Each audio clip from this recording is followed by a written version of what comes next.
Have you ever stopped to wonder why you do what you do with money? Why some of us hold on to every single penny, while others can't seem to keep a dollar in their pocket? There is an invisible force, a powerful script, that guides every financial decision you make. This script wasn't written by you as an adult. No, it was written for you, long ago, when you were just a child. It was written in whispered conversations over the dinner table, in the joy of a surprise treat, or in the tension of an unpaid bill. These early money messages, these childhood memories, are the ghosts in your bank account. They are the silent directors of your financial life, and until you turn on the lights and see them for what they are, they will continue to run the show. Think about it for a moment. That feeling in the pit of your stomach when you have to make a big purchase. That urge to splurge on something you don't really need after a tough day. Or maybe it's the guilt you feel when you spend money on yourself, even when you can afford it. These are not just random habits or personality quirks. These are echoes from your past. They are the learned behaviors and emotional responses that were modeled for you by the people who raised you. We carry these lessons into our adult lives without ever questioning them, allowing the financial fears or fantasies of our childhood to dictate the reality of our present. Understanding this is the first, most powerful step toward taking back control. It's a profound realization, isn't it? That the way you handle your finances today has so much to do with the little girl or little boy you once were. That child is still inside you, still reacting to the world with the same logic they used back then. When you were young, you observed everything. You saw how your parents celebrated with money or argued about it. You felt the energy in your home when times were tight or when there was a sense of abundance. All of those moments became part of your subconscious programming, forming the foundation of what I call your money story. And just like any story, it has a beginning, a middle, and an end that you have the power to rewrite. So I want to invite you on a journey today, a journey back in time, not to dwell on what was, but to understand it. We are going to gently pull back the curtain and look at the origins of our financial beliefs. This is not about blame or shame. It's about awareness. It is about compassion for that younger version of yourself who did the best they could with the information they had. By bringing these old stories into the light, we can finally see them for what they are, old tapes playing on a loop. And the beautiful truth is, you can press stop. You can choose a new song. You can create a new money mindset that serves the magnificent adult you are today. Before we go any deeper, I need to say something really important from my heart to yours. The journey we are embarking on is one of deep personal reflection and self-discovery. The ideas and exercises we will explore are meant to be educational tools to inspire you and to open up a new way of thinking about your relationship with money. They are here to help you connect the dots in your own life and to spark those incredible aha moments of clarity that I know so well. This is your invitation to look within, to get curious, and to start a conversation with yourself about your financial well-being, maybe for the very first time. However, it is crucial to understand that this essay, these words, are not a substitute for professional therapy or certified financial advice. I am not a therapist, a financial planner, or a psychologist. I am a fellow traveler on this path of life, sharing insights that I have found to be powerful and transformative for myself and for so many others. If you uncover deep-seated trauma, overwhelming anxiety, or complex financial situations while doing this work, I encourage you, I urge you, to seek out the guidance of a qualified professional. There's incredible strength and wisdom in asking for help from those who are trained to give it. Think of this as the beginning of a conversation, not the final word. The stories and exercises here are like breadcrumbs on a trail, leading you toward a greater understanding of yourself. It is your path to walk. Your healing is your own sacred process, and it deserves to be supported by the right people, whether that's a therapist who can help you navigate difficult emotions, or a financial advisor who can help you create a practical, concrete plan for your future. You deserve to have a team of people cheering you on and providing you with the expert guidance you need to build a life of true security and peace. So please take what resonates with you from these pages. Use it to journal, to meditate, to talk with trusted friends or family. Let it be a gentle light that illuminates the corners of your past. But promise me, and more importantly, promise yourself, that you will honor your own needs. If the journey feels too heavy to walk alone, reach out. There is absolutely no shame in that. In fact, it is the ultimate act of self-care and self-love. You are worthy of support. You are worthy of expert care. Now, let's continue this beautiful work together, with that understanding held firmly in our hearts. Our parents, our grandparents, the guardians who raised us, they were our very first money teachers. Long before we ever learned about budgets or interest rates, we were learning about money just by watching them. We were little sponges, soaking up every word, every action, and every emotion connected to finances. If money was a constant source of stress and arguments in your home, you likely learned that money is a dangerous, divisive force. You might have absorbed the belief that money is scarce, that there's never enough, and that wanting it is somehow bad or greedy. This can create an adult who is afraid to ask for a raise, or who feels guilty spending money on anything beyond the bare necessities. On the other hand, perhaps you grew up in a household where money was used as a tool for control or affection. Maybe love was shown through expensive gifts, or good behavior was rewarded with cash. In this environment, you might have learned to link your self-worth directly to your earning power or the things you own. As an adult, this can manifest as a compulsive need to overspend to feel loved or important, or a relentless drive to work yourself to the bone to prove your value. You might find yourself in a cycle of earning and spending, always chasing the next purchase to get that temporary feeling of validation you were taught to crave as a child. The unspoken rules are often the most powerful. Did your family have a poverty consciousness, where they talked about rich people as if they were all greedy and immoral? If so, you might subconsciously sabotage your own success to avoid becoming one of them. Or did your family live with a scarcity mindset, constantly worried about losing everything, even if you were financially stable? This can create an adult who hoards money, unable to enjoy the fruits of their labor for fear of a disaster that is always lurking around the corner. These are not conscious choices. They are deeply ingrained emotional blueprints that run our lives on autopilot. It's also important to remember that our parents were living out the money stories they learned from their parents. These financial patterns and beliefs are often passed down through generations, like family heirlooms we don't even know we're carrying. Your mother's fear of debt might have come from her father's business failing during a recession. Your father's inability to talk about money might have been a learned behavior from his own tight-lipped parents. Understanding this helps us release the blame. Our parents were doing the best they could with the lessons they were taught.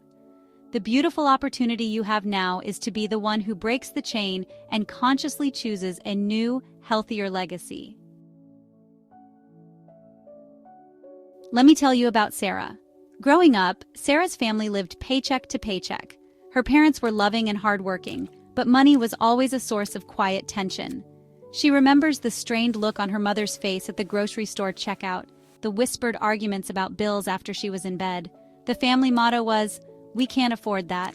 There was never enough for extras, and asking for anything felt like a burden. As a child, Sarah learned that money is scarce, and wanting things causes stress and disappointment. She internalized the belief that to be a good person, you must not desire more than what you absolutely need for survival. Now, as a successful graphic designer, Sarah earns a very good income. But you wouldn't know it from the way she lives. She still feels a jolt of anxiety every time she uses her credit card. She buys the cheapest brands, puts off necessary repairs on her car, and has never taken a real vacation. Her savings account is impressive, but she gets no joy from it. Instead, she lives in a constant, low-grade fear that she will lose it all and end up back in that place of scarcity. The little girl inside her is still listening to the family motto, "We can't afford that," even when the adult Sarah clearly can. Her childhood wound of lack prevents her from enjoying the abundance she has worked so hard to create. Then there is Michael. Michael's childhood looked very different on the surface. His parents were divorced, and he often felt caught in the middle. His father, riddled with guilt, would shower him with expensive gifts and lavish experiences on the weekends. He'd buy Michael the latest video games, designer sneakers, and take him to fancy restaurants. For Michael, money became tangled up with love and attention. He learned that receiving things was how he could feel seen and valued. Money was the balm for his emotional pain, the tangible proof that he was cared for. The message he received was clear: spending money equals love and happiness. Today, Michael is a charismatic and generous man, but he is drowning in debt. He can't say no to a night out with friends, and he's always the first to pick up the tab. His apartment is filled with gadgets and clothes he rarely uses, bought on impulse to chase away feelings of loneliness or inadequacy. Whenever he feels down, his automatic response is to go online and buy something. That brief rush of excitement mimics the feeling of his father's affection, but it's fleeting. The joy disappears as soon as the credit card bill arrives, leaving him with more stress and shame than before. Both Sarah and Michael are controlled by their childhood money wounds, living out financial dramas that are no longer relevant to their adult lives. Section 5. Recognizing the patterns. Are you an overspender or a scarcity saver?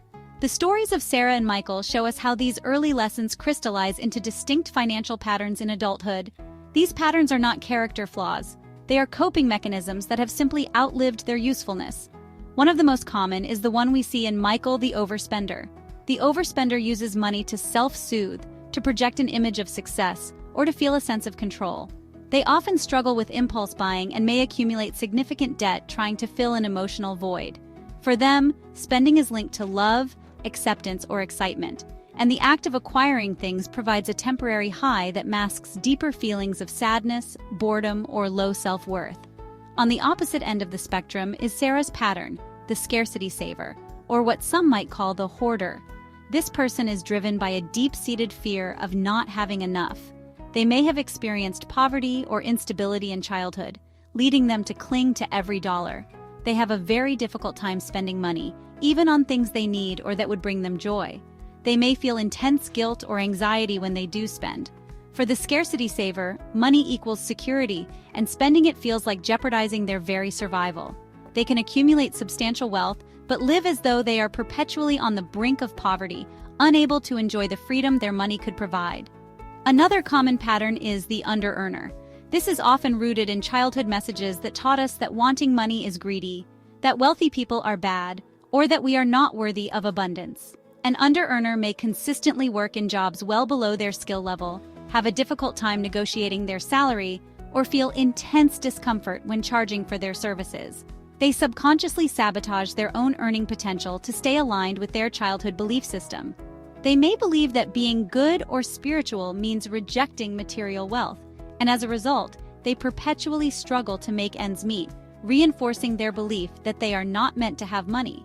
Finally, there's the money avoider. This person finds dealing with finances so stressful and overwhelming that they simply don't. They avoid opening bills, checking their bank statements, or talking about money at all.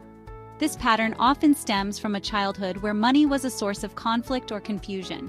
The child learned that the safest way to deal with the scary topic of money was to ignore it completely.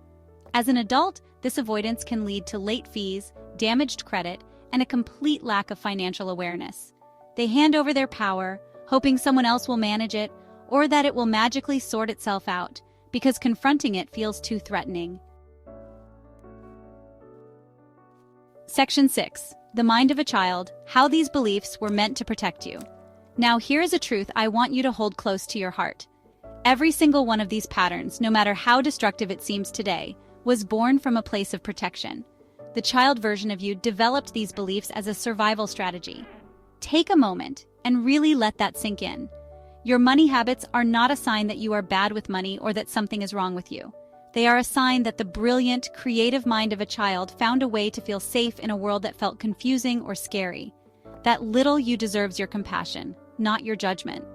Think back to Sarah's story. Her inner child learned that wanting things created tension and unhappiness for the people she loved. So, to protect herself from disappointment and to keep the peace in her family, she learned to suppress her desires. Not wanting things became her way of feeling safe and good. Hoarding money as an adult is just an extension of that same protective strategy. Her subconscious mind believes that by never spending, she can avoid the pain of lack and keep herself secure. It was a brilliant solution for a little girl, but it no longer serves the capable woman she has become. And what about Michael? His inner child experienced the emotional pain of his parents' divorce. His father's lavish spending was the one thing that reliably brought him a feeling of love and importance. So his young mind made a logical connection: spending and receiving equals love. To protect himself from the pain of feeling forgotten or unloved, he learned to seek out that feeling through material things. His overspending today is not a sign of immaturity. It's his inner child's desperate, ongoing attempt to feel loved and secure. It's a strategy that once brought him comfort in a painful situation. This is the key to healing, you see. It is about shifting your perspective from one of shame to one of compassion. When you feel the urge to splurge or the anxiety of spending, instead of criticizing yourself, you can pause and say, I see what's happening. My inner child is trying to protect me. You can acknowledge that this old pattern was once a necessary shield. It was your armor. But as an adult, you have new tools. You have new strengths. You no longer need to carry that heavy shield everywhere you go. You can thank that younger part of you for keeping you safe, and then gently let it know that you, the adult, are here now to take charge. Section 7. 3 Steps to Heal. Practical exercises for your new money story. Understanding is the first step, but taking action is where the real transformation happens. You have the power to heal these wounds and write a new, empowering money story for yourself. It starts with simple, consistent practices that create new neural pathways in your brain. Here are 3 exercises you can begin today to connect with your past, rewrite your beliefs, and comfort your inner child. These are not one-time fixes, but gentle, ongoing practices. Be patient and kind with yourself as you do this sacred work. It is a journey of 1,000 small, courageous steps. First, let's start with a money story meditation. Find a quiet place where you won't be disturbed for 10 minutes. Close your eyes and take a few deep breaths. I want you to travel back in time in your mind. Ask yourself, what is my earliest memory of money? Let whatever image or feeling that comes up just be there without judgment. Did you see your mother hiding cash in a jar? Did you hear your parents fighting? Did you feel the joy of getting an allowance? Just observe. Notice the emotions that come up in your body. Is it fear in your belly? Shame in your chest? Excitement? Just breathe into it. This practice isn't about analyzing. It's about allowing your subconscious to show you the roots of your story. Doing this regularly will build your awareness of the old programming. Next is the powerful work of rewriting your limiting beliefs. Take out a journal and create 2 columns. On the left side, write down all the negative or limiting beliefs about money you inherited from your childhood. Things like, money is the root of all evil. It's selfish to want more. I'll never have enough, or I'm not good with money. Get them all out. Then, in the right column, I want you to consciously choose and write a new, empowering belief to replace each old one. For example, next to money is the root of all evil. You could write, money is a tool I can use to create good in my life and the world. Next to, I'll never have enough, write, I am open to receiving all the abundance and security life has to offer. Read these new beliefs aloud every single day. You are actively reprogramming your mind. Finally, practice a simple inner child healing visualization. Again, find a quiet moment to close your eyes. Picture yourself as a small child, around the age your first money memories were formed. See that little you standing before you. Now, as the wise, loving adult you are today, kneel down and speak to that child. What does he or she need to hear?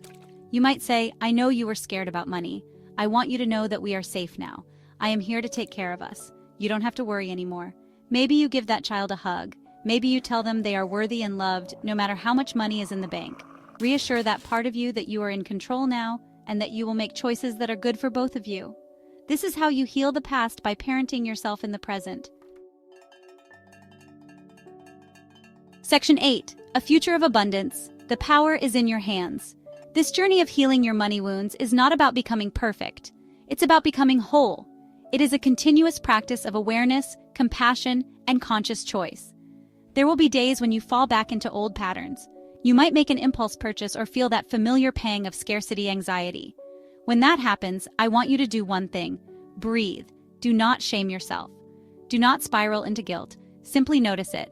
Say to yourself, there's that old story again. And then gently, guide yourself back to your new chosen beliefs. Every time you do this, you strengthen your new money mindset. Every moment of awareness is a victory. Treat yourself with the same tenderness you would offer a dear friend who is learning something new. Your relationship with money has been decades in the making. It will not transform overnight. The goal is progress, not perfection. Celebrate the small wins. Did you pause before making an impulse buy? Celebrate that. Did you invest in something that will bring you joy without feeling guilty? Celebrate that. Did you negotiate a higher salary? Celebrate that. Each of these moments is a testament to your growth and your commitment to creating a life of financial peace and freedom. This is how you build momentum. This is how you prove to yourself that change is possible. Remember that you are the author of your life story. The past may have written the opening chapters, but you, the wise, capable, and powerful adult you are today, get to write the rest. You have the power to break generational cycles of lack and fear. You have the ability to define what wealth and abundance mean to you on your own terms. It might mean the freedom to travel, the security of a debt-free life, the ability to be generous with others, or simply the peace of mind that comes from knowing you are safe and provided for. Your vision for your financial life is valid, and it is within your reach. So I leave you with this. You are worthy of financial well-being. You deserve to feel peaceful and empowered in your relationship with money. You deserve to release the burdens of the past and step into a future filled with possibility and abundance. Continue to practice these healing steps. Continue to be compassionate with your inner child. Continue to choose your new story day after day. The power has been in your hands all along. Now you know how to use it. Go forward and write a beautiful, abundant ending. You've got this.